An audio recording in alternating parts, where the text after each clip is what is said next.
We don't have that sort of money just sitting there, Emily. You have to face reality about this. My father was positioned in my apartment doorway, his arms folded, expression hard. My mother stood behind him, nodding in agreement, her lips compressed into a disapproving line. I remained standing there.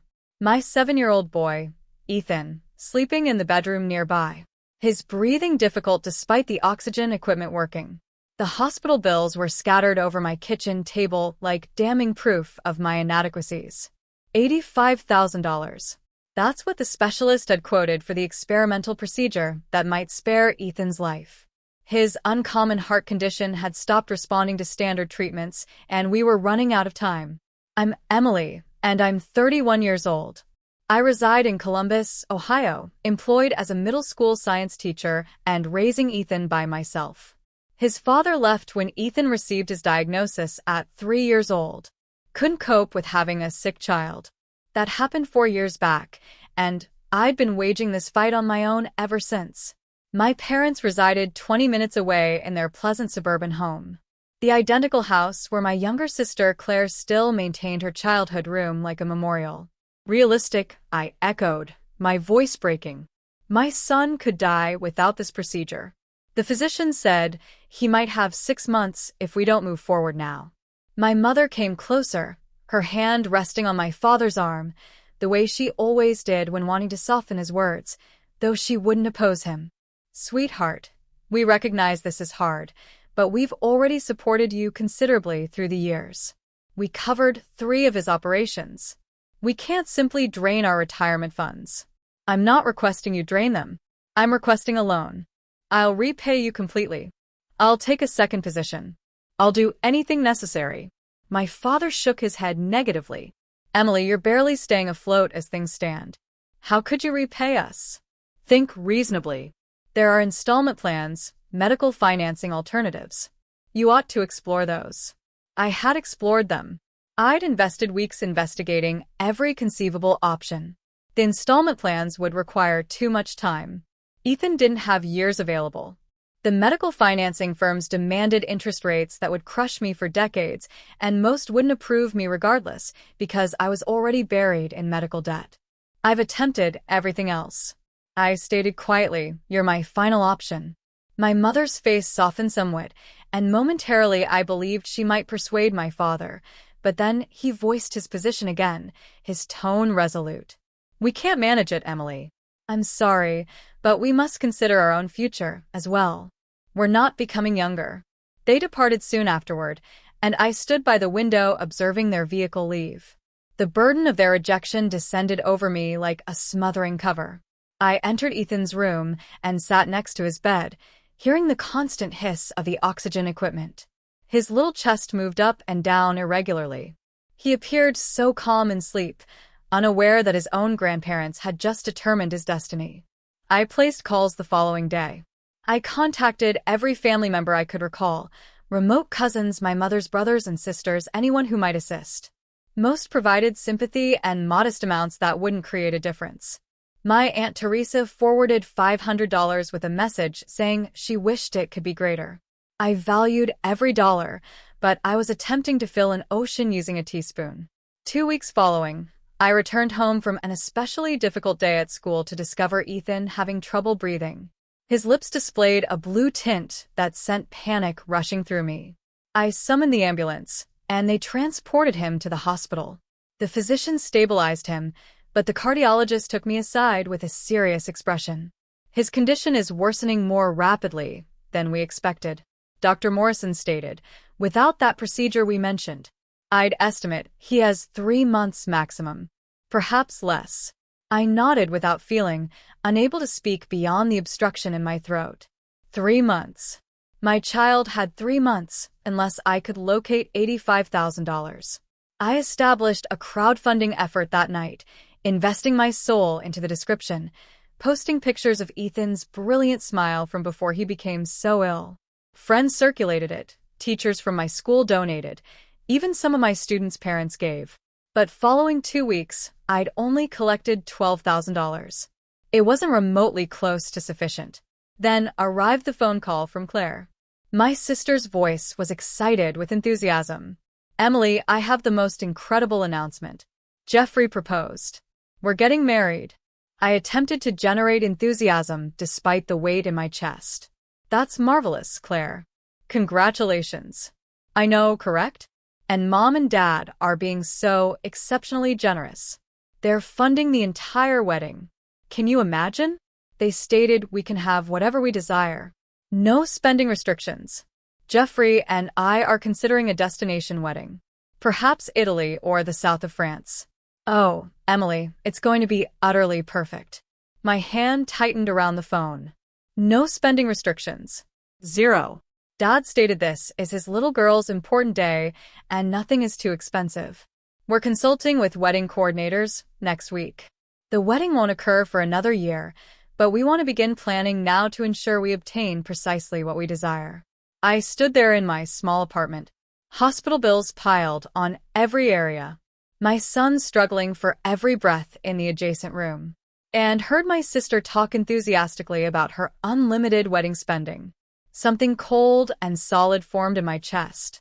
A seed of comprehension that would establish roots and develop in the months approaching. The months that came next were a confusion of hospital appointments and increasing hopelessness.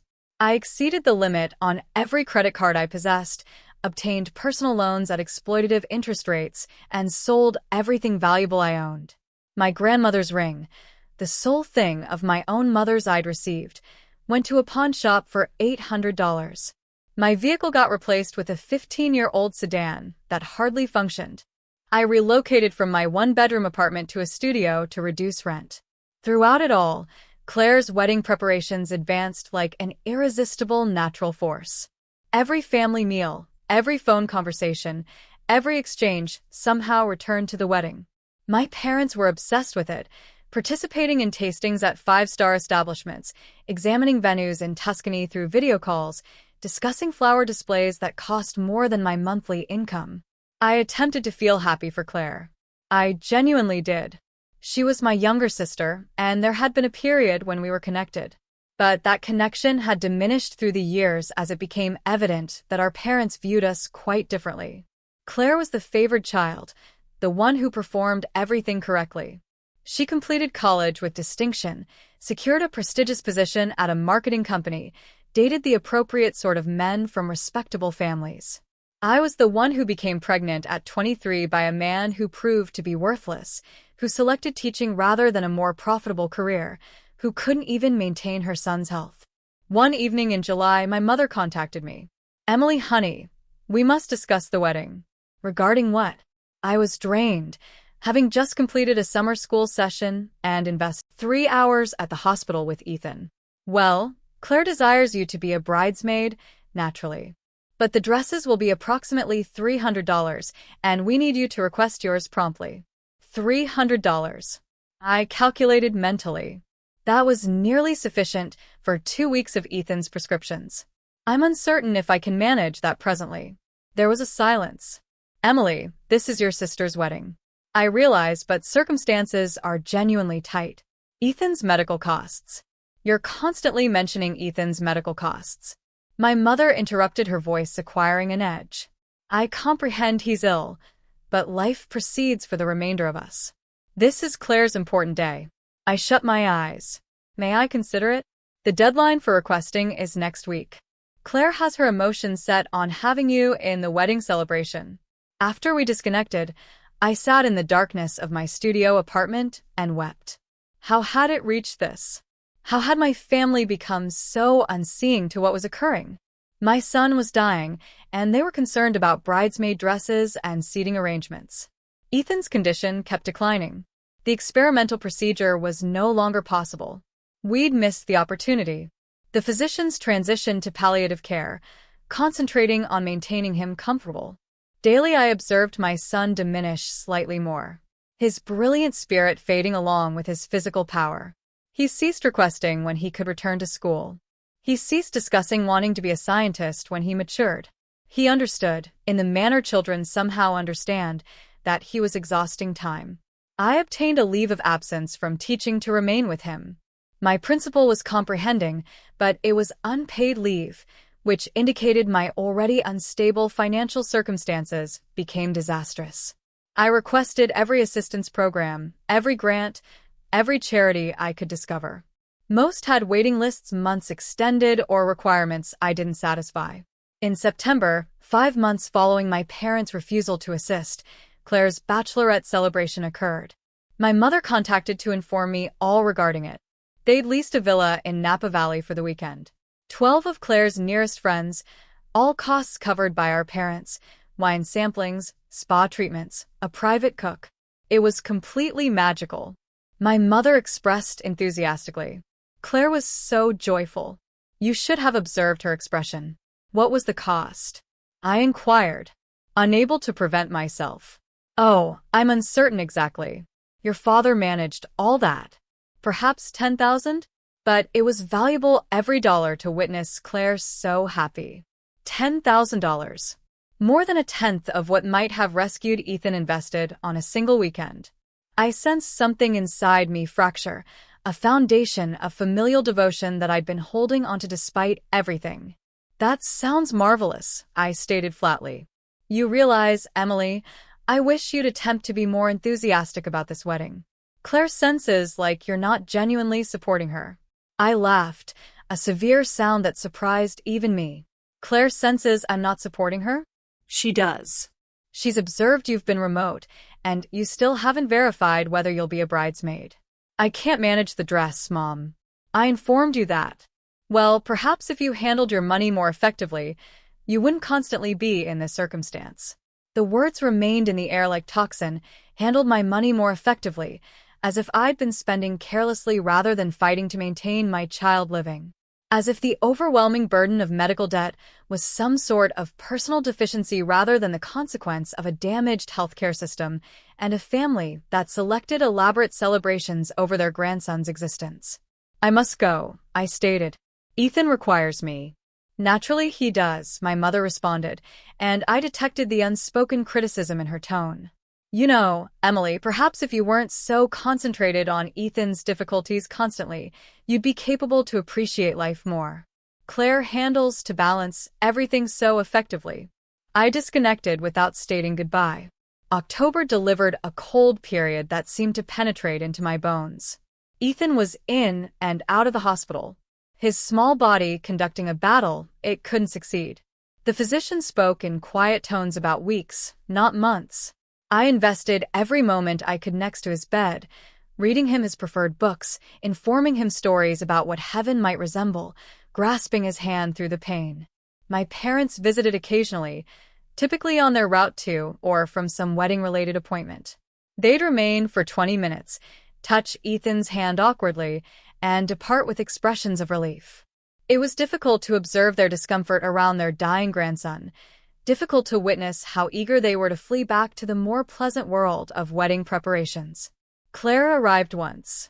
She stood in the entrance of Ethan's hospital room, flawlessly dressed in designer clothing that likely cost more than my rent, and hardly lasted 5 minutes before stating she had to leave for a dress appointment. He's so skinny, she murmured to me in the corridor, as if this was information, as if I hadn't observed my son deteriorate day by day. Yes, I stated simply, it must be so difficult for you.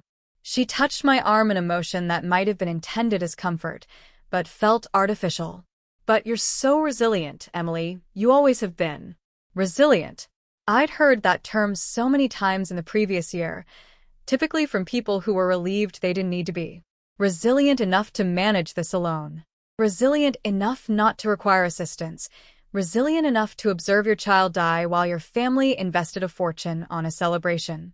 The wedding is in 3 weeks, Claire proceeded. I genuinely hope you'll reconsider being a bridesmaid. It would signify so much to me, and it might be beneficial for you, you understand, an opportunity to celebrate something joyful, to have a pause from all this, a pause, as if I could take a holiday from my son's death, as if I could wear a smile and an overpriced dress and act everything was acceptable while Ethan struggled for every breath. I'll consider it, I deceived, because it was simpler than clarifying how her words affected me. The wedding invitations had reached my apartment 2 months prior, substantial cardstock with gold decoration. The invitation collection alone likely cost $50 per attendee. I calculated automatically now, converting everything into medical treatments we couldn't manage. The invitations might have been a month of physical therapy. The venue payment might have been a year of medications. I discovered later that the ultimate cost of Claire's wedding was $230,000. $230,000. The number repeated in my head like a cry. They'd invested nearly 3 times what might have rescued Ethan's life on a single day of celebration. The venue alone cost $80,000, roughly what I'd requested for. The flowers were $15,000. The food was $40,000. The dress was $12,000. I discovered these figures gradually through overheard discussions and my mother's informal mentions. She had no concept what each figure did to me, how every dollar amount felt like a knife injury. Or perhaps she did realize and simply didn't care. 2 weeks before the wedding, Ethan experienced a particularly terrible day. His heart was failing. The monitors crying their warnings, nurses hurrying in. I stood next to his bed, holding his small hand, and observed the medical team struggle to stabilize him. They succeeded, but Dr. Morrison, me aside following. Emily, he doesn't have much time remaining. Days, perhaps a week. I believe you should contemplate contacting family, anyone who might want to say farewell. I contacted my parents. My father responded, sounding distracted. Emily, we're directly in the middle of the rehearsal dinner preparations. Can this delay? Ethan is dying. I stated, my voice empty. The physician says days at most. There was a silence. Then, Emily, I'm so regretful. Do you require us to arrive? Do I require you to arrive? My son, their grandson was dying and he was inquiring if I required them to arrive. Yes, I stated. I believe Ethan would desire to see you. Naturally, we'll attempt to visit tomorrow. We have the final venue inspection in the afternoon, but perhaps in the morning.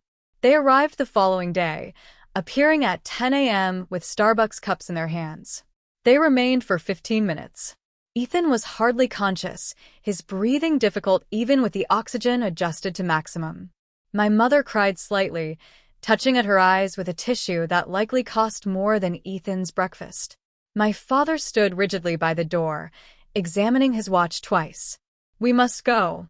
My father finally stated, the florist is anticipating us at 11. The florist, I repeated without feeling.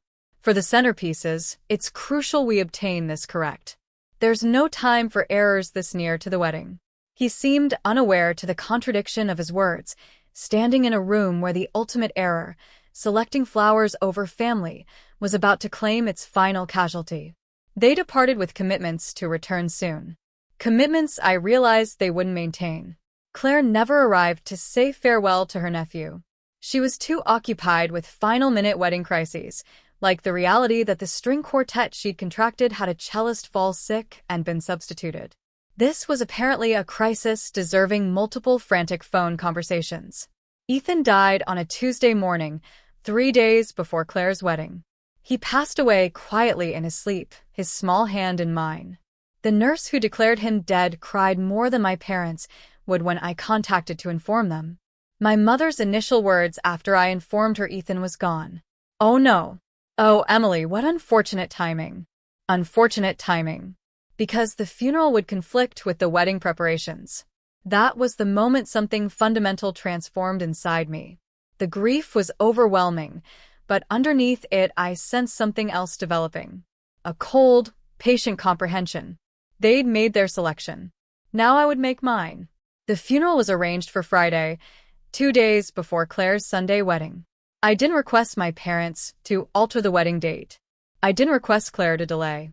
I realized what the response would be, and I didn't possess the energy to hear them clarify why their celebration was more significant than my son's burial. What I didn't anticipate was for them to request me to alter the funeral. My mother contacted Wednesday evening. Emily, honey, we must discuss the funeral arrangements. I was sitting in Ethan's room, encircled by his possessions, his preferred dinosaur poster, his collection of rocks he'd discovered at the park, the science kit I'd purchased him last Christmas that he'd been too ill to utilize. Regarding what? Well, Friday is genuinely difficult for us. We have the wedding rehearsal that afternoon and the rehearsal dinner in the evening. It's all arranged. Deposits covered. Could you possibly relocate the funeral to Thursday or perhaps next week? I stared at the wall, unable to process what I was hearing. You desire me to alter my son's funeral because it conflicts with wedding rehearsal? It's not merely rehearsal, Emily. It's the entire schedule. We have distant guests arriving. Jeffrey's family traveling in from Atlanta. Your father is providing a speech at the dinner. We can't absent it. Ethan is your grandson, and we'll be there to respect him. Naturally we will. But Thursday would function so much more effectively for everyone. The funeral home ought to be capable to accommodate the alteration. Everyone? My voice emerged flat, emotionless. I was beyond anger, beyond hurt. I'd entered some new territory where experiencing anything seemed impossible. Everyone would be more suitable if we buried my 8-year-old son a day early, so you don't absent cocktail hour? Don't be theatrical, Emily. You're making this sound worse than it is. We're attempting to support you and Claire both. Why can't you be more adaptable? You realize how significant this wedding is to your sister. I disconnected. I didn't trust myself to state anything else. The funeral remained arranged for Friday. I organized it myself, covered it with money I borrowed from my principal, who'd been more supportive in the previous year than my own parents. It was a modest service, just 20 people. My Aunt Teresa arrived, some teachers from school, a few parents of Ethan's former classmates. My parents appeared 45 minutes late, dressed in clothing clearly selected for the wedding festivities to follow. They remained for the service, but departed immediately following, missing the small reception I'd organized at my apartment. We genuinely must go, my mother stated, kissing my cheek with lips that hardly made contact. Claire is experiencing a crisis about the seating arrangements, but it was a beautiful service, Emily. Very refined. Refined. My son's funeral was refined. I observed them leave, observed them drive away to their significant appointments and critical emergencies, and I sensed something inside me transform to stone. The grief was still there, devastating and absolute, but it was contained now, secured behind a wall of ice-cold clarity. Saturday, I invested alone in my apartment, encircled by sympathy cards and hospital bills. The crowdfunding effort that had collected $12,000 had been terminated. The money utilized up months ago on treatments that only postponed the inevitable. I owed $73,000 in medical debt, had exceeded credit cards totaling another $25,000, and my rent was 2 months behind. Ethan's death hadn't concluded my financial nightmare. It had just made it meaningless. My phone buzzed with messages from remote relatives and friends inquiring if I was acceptable, if I required anything. I didn't respond. What I required was impossible. I required my son back. I required my parents to have been different people. I required to wake up and discover the previous year had been a nightmare. Sunday morning, Claire's wedding day. I awakened at dawn. I hadn't intended to think about it, hadn't desired to acknowledge it was occurring, but my phone illuminated with a text from my mother. Wish you were here to share this important day. Claire appears completely stunning. I stared at that message for an extended time. Wish you were here. As if I'd simply selected not to participate, as if I was missing it due to a scheduling conflict, rather than because I'd buried my son 2 days earlier. I got dressed and went for a walk. Columbus was gorgeous in late October, leaves transforming gold and red. Ethan had cherished autumn. We'd intended to go to the pumpkin patch this year, just one more thing that would never occur. My phone kept buzzing throughout the day, pictures from the wedding. My mother had added me to some sort of group chat with extended family. I observed the images load one by one. The venue in Tuscany photographed at golden hour. Claire in her designer gown, a dress that cost more than most people's vehicles. The flower displays, intricate and excessive. The 5-tier cake. The champagne tower. The string quartet performing on a terrace overlooking vineyard slopes. $230,000 of celebration while my son's body rested in a cemetery where I couldn't even manage a proper headstone yet. I scrolled through the pictures with a peculiar sense of detachment. Everyone appeared so joyful. My father in his tuxedo, radiating with pride. My mother, refined in her mother of the bride dress that likely cost $3,000. Claire and her new husband, faces shining with joy and possibility. Extended family members I'd contacted pleading for assistance. Now dressed in their finest, celebrating with champagne that cost more per bottle than they contributed to Ethan's treatment fund. One picture displayed my parents dancing. My mother's head tossed back in laughter. The caption read, "Best day ever. So fortunate." I placed my phone down and walked to the bathroom. I examined myself in the mirror. I'd lost 15 pounds in the previous month, and my eyes were sunken, surrounded with dark shadows. I appeared like I'd aged 10 years. I appeared like someone who'd observed their child die while their family celebrated. That night, alone in my studio apartment, I made myself a commitment. This wasn't concluded. They believed they could dismiss Ethan's life, dismiss me, and proceed to their joyful celebrations without consequence. They believed their money and their social position and their self-focused priorities could protect them from accountability. They were mistaken. I didn't know how yet, but I would make them comprehend what they'd done. I would make them experience a portion of what I'd experienced. Not revenge, precisely. Justice. A reckoning. I retrieved a notebook and started recording everything. Every discussion, every refusal, every dollar amount. I documented the timeline. When I'd requested for assistance, when they'd refused, when Claire's wedding planning began, when Ethan died. I recorded down who'd been at the funeral, who hadn't. I noted every expense my mother had mentioned for the wedding. I wasn't certain what I'd do with this information, but I realized I required it. Evidence. Proof. A record of everything that had been taken from Ethan. From me. My phone buzzed again. Another text from my mother. Home from Italy. Drained but so joyful. Claire and Jeffrey's first dance was enchanting. I'll forward you the video. I typed back. Happy you had a pleasant time. 3 disappeared, appeared again. Finally, we'll visit next week to check on you. I'm certain you're feeling improved by now. Feeling improved. As if grief functioned on a schedule. As if 1 week following your child's death, you were anticipated to be recovered and ready to hear about how enchanting someone else's celebration was. I didn't respond. The weeks following the wedding passed in a gray confusion. I returned to work, moving through my days like a ghost. My students were kind, softer with me than they'd ever been. The administration had granted me extended bereavement leave, but I declined. I required the structure. Required something to fill the hours that used to be consumed by physician appointments and medication schedules and hope. My parents contacted occasionally, brief check-ins that felt more like obligations than genuine concern. How are you managing? They'd inquire, and then fill the silence with updates about Claire's honeymoon, about remodeling projects they were planning, about holiday plans. They never mentioned Ethan. It was as if he'd never existed, as if acknowledging his absence might damage their pleasant mood. Claire forwarded a single text. I'm regretful about everything. I hope we can move beyond this. Move beyond this. Move beyond observing my son die. Move beyond being abandoned by my family.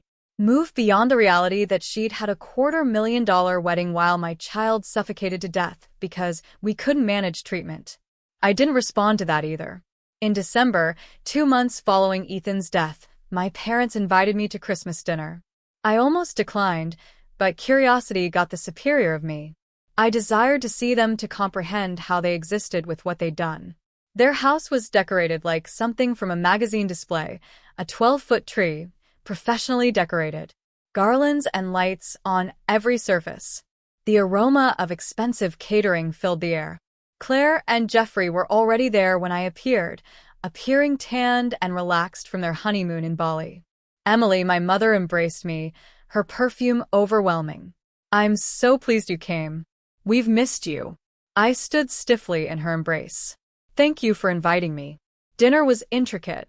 Prime rib, lobster tails, sides I couldn't identify. Wine that my father proudly announced cost $200 a bottle. Everyone conversed and laughed, sharing stories from the wedding, from the honeymoon, from their comfortable lives. I sat quietly, moving food around my plate. Emily, you're so quiet, Claire stated, her voice carrying that concerned tone that didn't reach her eyes. Are you acceptable? I'm fine. You realize Jeffrey and I were considering. Perhaps you should contemplate relocating somewhere else. A fresh start might assist you heal. Columbus has too many painful memories now. I examined her at this woman who was my sister in name only. Where would I go? I don't know. Somewhere more affordable, perhaps. I realize you're struggling financially. Jeffrey's company has an office in Kansas City. Cost of living is much reduced there. We could assist you discover something. Assist me relocate away. Remove the uncomfortable reminder of their selections. I'll consider it. I stated, another deception. My father cleared his throat. Emily, your mother, and I have been discussing your circumstances. We believe you need to contemplate bankruptcy. It's the responsible thing to do given your debt. Bankruptcy. For your hospital bills, you'll never repay them off on a teacher's salary. Superior to just erase the slate clean and start fresh. Start fresh. As if Ethan was an error to be corrected. A financial mistake to be written off. We could assist you discover a capable bankruptcy attorney. My mother added, your father knows several. I placed down my fork carefully. You know what would have assisted? $85,000 15 months ago. The table went silent. Claire examined Jeffrey uncomfortably. My mother's smile froze in place. Emily, my father stated, his voice carrying a warning. We've been through this. Have we? Because I don't recall us ever genuinely discussing it. You stated no, and that was it. We made a difficult decision based on our financial circumstances. Your financial circumstances. I gestured around the room. This doesn't appear like financial difficulty. The $230,000 wedding doesn't suggest financial difficulty. Claire's face flushed. That's not reasonable, isn't it? I stood up, my chair scraping against their expensive hardwood floor. You invested almost 3 times what might have rescued Ethan's life on a single day. A celebration, flowers and cake, and a dress you'll wear once. Emily, that's sufficient. My father stated, standing as well. His face was red, angry. We made the selection we thought was correct. We're not going to apologize for supporting your sister's happiness. And Ethan's life? What about supporting that? He was ill. My mother stated, her voice shaking. The physician said there was no guarantee the procedure would function. We weren't going to discard money on something that might not even assist. But you'd discard twice that much on party favors and centerpieces that went in the trash the following day. Leave. My father stated, if you're going to be disrespectful, you can depart. I grabbed my coat. Don't worry. I'm departing. You're just resentful because your life didn't turn out the way you desired. Claire called after me. It's not her fault you made terrible selections. I stopped at the door and turned back. They were all standing now. A unified front against me. My parents, my sister, her husband, all of them comfortable, secure, righteous in their positions. Terrible selections, I repeated, like trusting family, like believing blood signified something, like thinking you'd select your grandson over a celebration. I walked out into the cold December night and got into my deteriorated car. I sat there for a moment, observing through the window as they settled back down to their expensive dinner, likely already dismissing me as theatrical, unstable, ungrateful. That was the final time I spoke to any of them for 4 years. Life proceeded, because that's what it does. I declared bankruptcy as my father had suggested, eliminating most of my medical debt, but destroying my credit for years to follow. I relocated to a more affordable apartment in a worse neighborhood. I took on tutoring positions in the evenings and summers to make ends meet. I existed, but I didn't live. I also planned. I couldn't affect them yet. I was too powerless, too broken, too consumed with grief and survival. But I was patient. I observed from a distance, following their lives through social media accounts they didn't realize I could still view. I documented everything, adding to my notebooks. I waited. Claire became pregnant a year following her wedding. My mother posted constant updates about the pregnancy, the baby shower, the nursery preparations. The baby, a girl named Sophia, appeared healthy and perfect.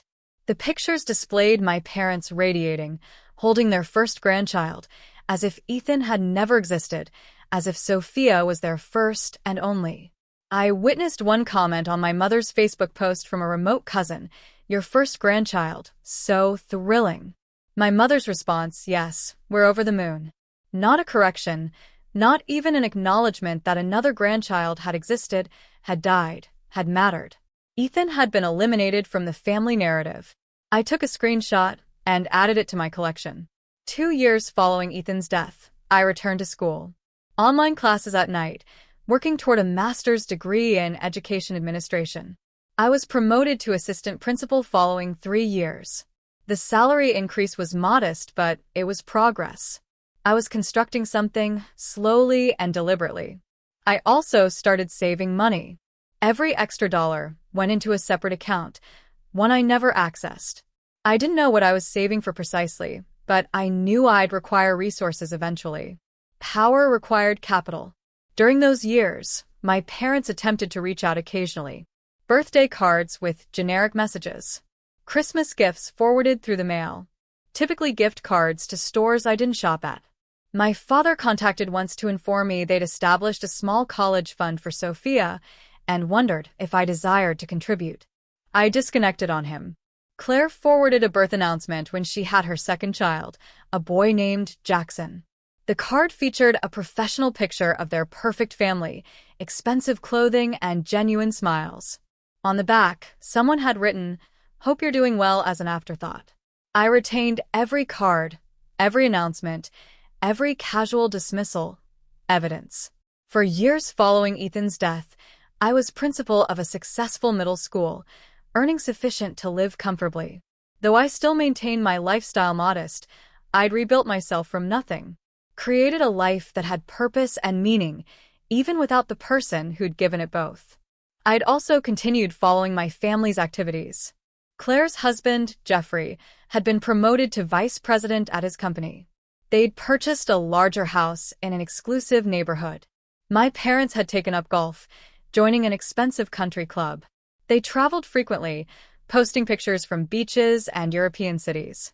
Life was pleasant for them, superior to pleasant. Then, in early spring, something altered. I received an email from an address I didn't recognize. The subject line read, "Significant family matter." I almost deleted it as spam, but something made me open it. "Emily, this is your Aunt Teresa. I'm reaching out because I thought you should know that your father lost his position 3 months ago. He's been attempting to keep it quiet, but the circumstances is serious. His entire retirement account was invested in his company stock, which collapsed when the company went bankrupt. Your parents have lost almost everything. They're facing foreclosure on their house. I realize you and they aren't close, but I thought you'd want to know. Your father is too proud to request for assistance, but they require it. Please contact me if you can. Love, Teresa." I read the email 3 times. Then I went to my computer and started searching. It didn't require long to discover the news articles. The company my father had worked for, a regional manufacturing firm, had been caught in a massive fraud scandal. The CEO was facing federal charges. The company had declared bankruptcy, and thousands of employees had lost their positions and their retirement savings. My father's name appeared in several articles as one of the senior executives who'd lost everything. I sat back and stared at the screen after all these years. After constructing their comfortable life on the grave of my son's memory, they'd lost it all. Karma, some might call it. Justice, others would state. I didn't have a name for what I sensed. It wasn't satisfaction precisely. It was more like recognition. The universe had shifted, and suddenly I wasn't powerless anymore. My phone rang a week later. My mother's number. I stared at it, observing it ring, then go to voicemail. She contacted again the following day, and the day following that, I never responded. Then came a knock on my door one evening in May. I examined through the peephole and saw my father standing there. He appeared older than I recalled. Grayer, thinner, diminished. I opened the door, but left the chain engaged. "Yes, Emily." His voice fractured on my name. "Please, we need to discuss." "Regarding what? Can I enter?" "No." He flinched. I realize circumstances have been difficult between us. I realize we've made errors, but we're family. We require assistance. Assistance. I repeated the word, tasting peculiar in my mouth. I lost my position.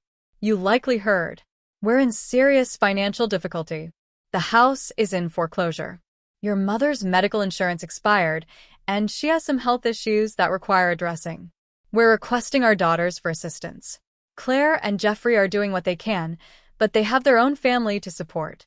We thought perhaps you could contribute something, even a modest amount, a loan perhaps, that you could repay when your circumstances improves. A loan perhaps that you could repay when your circumstances improves. I stared at him through the gap in the door. When my circumstances improves, I realize you're doing superior now. I witnessed online that you're a principal. That must pay adequately. We wouldn't request if we weren't desperate. Desperate? I stated softly. That's intriguing. I recall being desperate once. His face colored. Emily, please, this isn't the time to bring up the past. Isn't it? I smiled, and it wasn't a kind expression. You're requesting me for money because you're facing financial ruin. That sounds familiar. This is different. How? We're your parents. And Ethan was your grandson. The silence stretched between us like a chasm. How much do you require? I finally inquired. Hope ignited in his eyes. We owe about $90,000 on the house. If we could generate that amount, we could retain it. But anything would assist. Even $20,000 or $30,000 would provide us time to determine something out. $90,000. More than what might have rescued Ethan. I sensed something cold and final settle in my chest. I'll consider it, I stated, and closed the door in his face. Behind the closed door, I leaned against the wall and smiled. Finally, following 4 years of waiting, of planning, of constructing myself back up from nothing, the opportunity I'd been waiting for had appeared. Now came the reckoning. I didn't contact my parents for 2 weeks. Let them wait. Let them wonder. Let them sense the anxiety of uncertainty. Every day that passed, their circumstances grew more critical. I realized this because I'd started examining the public foreclosure listings. Their house, the house I'd grown up in, was scheduled for auction in 45 days. During those 2 weeks, my mother contacted 17 times. My father contacted 9. Claire forwarded 3 lengthy text messages clarifying how our parents had always done their best, how they were decent people who'd made some errors, how family was supposed to forgive and assist each other. The contradiction was apparently lost on her. I responded to none of them. Instead, I did investigation. I examined into their financial circumstances as thoroughly as I could from the outside. The house was valued about $320,000 and they owed $90,000. They had equity, but not sufficient to start over somewhere pleasant. They'd have to relocate to a modest apartment, perhaps in a less desirable area. They'd have to learn to exist on Social Security, and whatever my father could gather together from a new position, if anyone would employ a 63-year-old disgraced executive. It would be difficult for them, humbling, a complete reversal of the comfortable life they'd constructed. But they'd survive. That was the difference between their circumstances and what Ethan had faced. They weren't going to die. They were just going to be uncomfortable. On the 15th day, I finally contacted my father back. Emily, he sounded breathless, desperate. Thank God, I was so concerned you wouldn't contact. I've been contemplating your request. And I could hear the hope in his voice, pathetic and exposed. I desire to meet all of you, Mom and Claire. We need to have a discussion. Naturally, where we can arrive to you, or we could meet somewhere neutral, whatever you prefer. My apartment, Saturday at 2 p.m., will be there. Thank you, Emily. You don't realize what this signifies to us. I disconnected without responding. Saturday appeared cold and gray, suitable weather for what I had planned. I'd invested the morning preparing, arranging chairs in my small living room, placing out a folder on the coffee table. I'd printed documents, organized them chronologically. Everything was ready. They appeared at precisely 2 p.m., all 3 of them. My father appeared worse than he had at my door, his suit hanging loose on a frame that had lost weight. My mother seemed to have aged a decade, her hair more gray than I recalled. her face lined with worry. Claire appeared uncomfortable, dressed too formally for my shabby apartment, clutching her designer purse like a shield. "Emily," my mother stated, moving as if to embrace me. I stepped back. "Sit down." They arranged themselves on my second-hand couch, sitting close together like children summoned before a principal, which I suppose they were. I remained standing. "You requested me for $90,000. We realize it's substantial." My father started. "But we're prepared to provide collateral to sign a formal loan agreement. We'd repay you with interest." "How?" I inquired flatly. "You have no income. Mom doesn't work. What would you utilize to repay me?" "I'm seeking for work. Something will materialize." At 63, with your reputation attached to a fraud scandal, he flinched. "That wasn't my fault. I had no concept what the CEO was doing. Ignorance isn't innocence. You were a senior executive. You should have known." I picked up the folder from the coffee table. "But we're not here to discuss your career failures. We're here to discuss your request for money. Will you assist us?" My mother inquired, her voice small. "That depends. I have some questions first." I opened the folder and retrieved the first document. "Do you recall this discussion? May 16th, 4 years ago, I approached you and requested for $85,000 to cover for Ethan's procedure." My mother's face went pale. "Emily, we've been through this. Have we? Because I don't believe we have. Not genuinely. Not honestly." I held up the document. A printout of my original crowdfunding page with the procedure cost clearly listed. $85,000. You informed me you couldn't manage it, that you had to consider your own retirement, that I required to be realistic. We made the best decision we could at the time." My father stated stiffly. "Did you?" I retrieved another paper. "This is a receipt from Claire's wedding planner. Total cost of services: $230,000 paid in full by you. 18 months following you informed me you couldn't manage $85,000 to rescue your grandson's life." Claire stood up. "This isn't reasonable. You're distorting everything." "Sit down," I stated. My voice hard enough that she obeyed. "I'm not finished." I retrieved more documents, placing them on the coffee table one by one. Wedding venue, $80,000. Flowers, $15,000. Catering, $40,000. Dress, $12,000. Photographer, $8,000. Entertainment, $10,000. Should I proceed? "What do you desire from us?" my father demanded. "An apology?" "Fine. "We're regretful. We made an error." "Is that what you desire to hear?" "An error," I repeated softly. "You believe selecting a celebration over your grandson's life was an error?" "We didn't realize he was going to die." My mother murmured. "Yes, you did. The physicians informed you. I informed you. You realized. And you didn't care enough to assist." I retrieved another document, the one that hurt most to examine. A picture of Ethan in his hospital bed taken 2 weeks before he died. This is what $85,000 would have rescued. This child, your grandson. Recall him? My mother started crying. Claire looked away. My father stared at the picture with an expression I couldn't interpret. "Emily, please," my mother stated through her tears. "We realize we failed you. We realize we should have done more. But we can't alter the past. We can only request for your mercy now." "Mercy?" I placed the picture back in the folder carefully. "That's intriguing. I don't recall receiving much mercy when I pleaded you for assistance. When I sold everything I possessed, when I exceeded every credit card, when I relocated to a studio apartment and ate ramen so I could manage Ethan's medications. We didn't comprehend how terrible it was." My father stated, "Didn't you?" "I informed you. Multiple times I displayed you the hospital bills. I clarified that without procedure, he would die." "What part of that was unclear?" Silence. "But you comprehended perfectly well how significant Claire's wedding was. You comprehended that the centerpieces required to be precisely correct, that the venue had to be perfect, that your daughter deserved the best money could purchase." I sat down across from them, my voice calm and measured. "Here's what I've learned in the previous 4 years.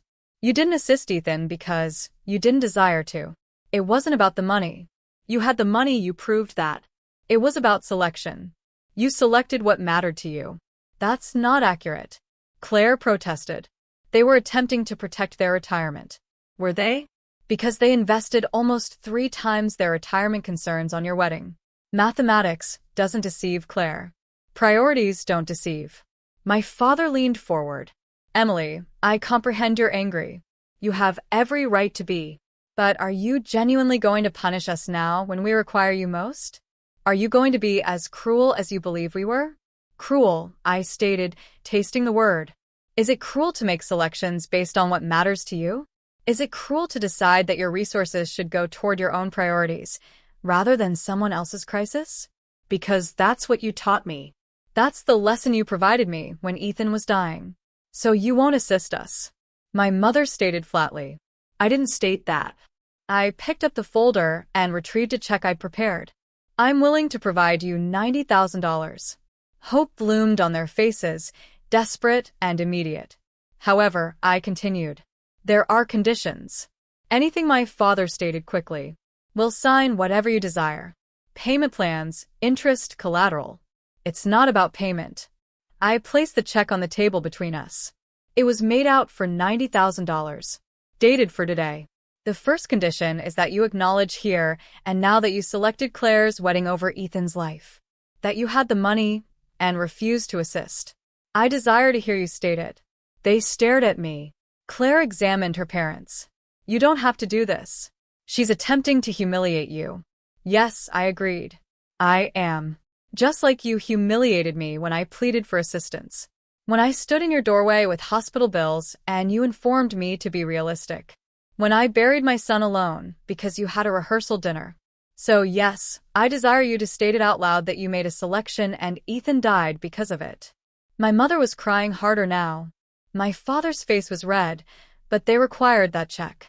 They required it desperately. We selected the wedding. My father finally stated, his voice hardly audible. We had the money, and we selected to invest it on Claire's wedding instead of Ethan's procedure. And I prompted, and he died because we didn't assist. Mom, I examined my mother. We should have assisted you. She murmured. We should have rescued him. We were mistaken. I turned to Claire, and you? What's your role in this? I didn't realize. She stated quickly. I didn't realize they'd refuse to assist Ethan. Didn't you? You never wondered where the money for your elaborate wedding originated from. You never thought it was odd that I requested you to relocate your bachelorette celebration because Ethan was in the hospital and you refused. You never questioned having your wedding 3 days following your nephew's funeral. She had no response. Here's the second condition. I continued. You take this money, you rescue your house, and you never contact me again. No birthday cards, no Christmas gifts, no phone calls. You remove me from your lives completely the way you removed Ethan from your memories. You return to pretending I don't exist. Emily, you can't signify that, my mother stated, we're family? No, I corrected her. We shared DNA. Family is something else. Family appears up. Family sacrifices. Family doesn't let children die while they plan celebrations. I stood up and walked to my door, opening it. Those are my conditions. Take the check or leave it. You have 60 seconds to decide. They examined each other. A silent discussion occurring in glances and expressions. I observed them calculate. Observed them weigh their pride against their desperation. It required them 43 seconds. My father picked up the check. We accept your conditions. He stated, his voice hollow. Excellent. There's a document on the table next to the check. It's a formal agreement that you'll have no further contact with me. Sign it. They signed without reading it, which informed me everything I required to know about how desperate they genuinely were. My father's signature was shaky. My mother could hardly hold the pen through her tears. Claire signed with angry, sharp strokes. Her face red with suppressed rage. When they finished, I collected the document and handed them the check. You can depart now. Emily, my father started, but I cut him off. You agreed to the conditions. No contact signifies no contact. Leave. They filed out silently. My mother crying. My father's shoulder slumped. Claire walking stiffly beside them. I closed the door behind them and locked it. Then I walked to my bedroom and opened my laptop. I retrieved my bank account and examined the balance. The $90,000 I just provided them had been transferred from my savings this morning. That account now displayed $12,000 remaining years of careful saving, of existing modestly, of placing aside every extra dollar, reduced to almost nothing. But I wasn't finished. I opened my email and composed a message to my Aunt Teresa, the only family member who displayed any genuine concern for me through the years. I attached a document, a letter I'd written months ago, waiting for the correct time to forward it. Aunt Teresa, I desired you to know what genuinely occurred with Ethan. I've attached a complete timeline of events, including all the requests I made for assistance and the responses I received. I've also included documentation of the expenses my parents incurred during that identical period, particularly regarding Claire's wedding. I thought the family should know the truth. Please share this with anyone you believe should witness it. Love, Emily. I hit forward. The document I'd attached was comprehensive. Every discussion, every refusal, every wedding expense, every hospital bill, the picture of Ethan in his hospital bed, screenshots of my mother's Facebook posts calling Sophia her first grandchild, the timeline displaying how my parents participated Claire's rehearsal dinner instead of Ethan's funeral reception. Everything laid out in chronological, undeniable detail. My Aunt Teresa had a large extended family network. She was the type who forwarded emails to dozens of people, who shared everything on social media. By tomorrow, everyone would know. My parents, friends, their country club, their church, their neighbors. The truth would spread like wildfire. The check I'd provided them would clear. They'd retain their house, but they'd lose something more valuable. Their reputation. Their comfortable social standing. The image they'd carefully crafted of being generous, loving parents and grandparents. Everyone would know what they'd genuinely selected, what they'd genuinely valued. A knock arrived at my door an hour later. I examined through the peephole and witnessed Claire standing there alone. Her face, furious. I opened the door, but didn't invite her in. You signed an agreement not to contact me. That email you forwarded. You can't do that. You're ruining their lives. I'm informing the truth. There's a difference. You're vindictive and cruel. You're destroying them out of spite. No, I stated calmly. I'm providing them precisely what they provided me. Consequences. Actions have consequences, Claire. They made selections. And now they get To exist with them. just like I've had to exist with observing my son die. They provided you $90,000. They gave me back a portion of what they stole from Ethan from me. And they only did it because they had no other selection. If they weren't desperate, would they have assisted? We both know the response. You're never going to let this go, are you? You're going to hate us forever. I don't hate you. I stated and realized it was accurate. Hate requires caring. I don't care about any of you anymore. You stopped being my family the day you selected a celebration over my son's life. Now you're just strangers who occurred to share my last name. Mom is devastated. Dad appears broken. Was that valuable it? Inquire Ethan if it was valuable it. Oh wait, you can't. Because he's dead. Claire's face crumpled. You genuinely are as heartless as they stated. Heartless? My heart broke 4 years ago, and you weren't there to witness it. You were too occupied planning your perfect wedding and your perfect life. So don't discuss to me about heartless, Claire. You don't get to utilize that term. She turned and walked away, and I closed the door for the final time on my biological family. Over the following few months, I heard through indirect channels what occurred to them. My parents were indeed socially ostracized. Friends stopped contacting. The country club membership was quietly not renewed. Church attendance became awkward enough that they stopped going. They retained their house, but it became a prison of sorts, a place where they existed with their selections. My father eventually discovered work as a consultant, making a portion of his former salary. My mother developed anxiety issues and started therapy. Claire and Jeffrey relocated to another state, placing distance between themselves and the scandal. Their Christmas cards, which had once been elaborate productions, stopped arriving altogether. I heard my mother informed people I was dead, that it was simpler than clarifying why her daughter desired nothing to do with her. I supposed in a way I was dead to them. The daughter who'd been grateful for scraps, who'd accepted being second best, who'd swallowed her pain to maintain the peace. That person didn't exist anymore. As for me, I continued constructing my life. I dated eventually, though carefully. I made genuine friends, the kind who appeared up when circumstances were difficult. I traveled to places Ethan would have cherished and scattered his ashes in gorgeous locations around the world. I existed for both of us. The $90,000 I provided my parents was valuable not because they deserved assistance, but because it provided me closure. I'd proven I was the superior person, the one who displayed mercy, even when none had been displayed to me, and then I'd walked away, leaving them to exist with the burden of their selections. Some might state I was cruel. That genuine forgiveness signifies letting go completely, assisting, without conditions. But those people never observed their child die alone while their family celebrated elsewhere. They never had to select between electricity and medicine. They never had to bury their baby with borrowed money while knowing $250,000 had been invested on cake and flowers. I provided my parents what they'd requested for on my terms.